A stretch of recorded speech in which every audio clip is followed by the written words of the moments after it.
Hyper தைராய்டிசமில் thyroid ஹார்மோன்ஸோட secretions ரொம்ப ஹையாக இருக்கும். மெட்டபாலிசம் ரொம்ப ஸ்பீடாகவும் ஃபாஸ்ட்டாகவும் நடக்கிறனால டைஜஷன் ரொம்ப ஃபாஸ்ட்டாக இருக்கும்.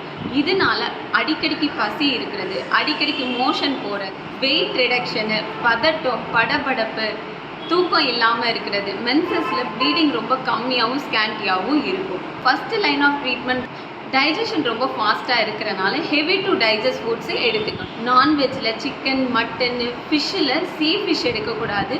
அதே ஃப்ரெஷ் வாட்டர் ஃபிஷ் எடுத்துக்கலாம். காய்கறியில் நீர் காய்கள் எடுத்துக்கலாம். ப்ரொக்கோலி, காலிஃப்ளவர், கேபேஜ், மஷ்ரூம் இதெல்லாம் செலினியம் இருக்கிறனால தைராய்டு ஃபங்க்ஷன்ஸை கம்மி பண்ணும்.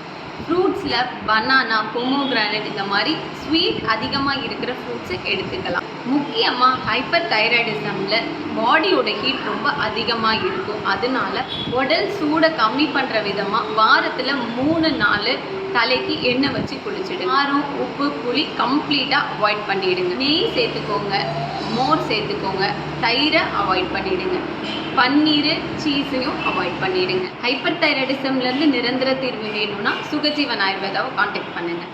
இந்த மாதிரி யூஸ்ஃபுல் இன்ஃபர்மேஷனுக்கு என்னுடைய சேனலை சப்ஸ்கிரைப் பண்ணுங்கள். உங்கள் ஃப்ரெண்ட்ஸ் ஃபேமிலி எல்லாருக்குமே ஷேர் பண்ணுங்கள், லைக் பண்ணிவிடுங்க.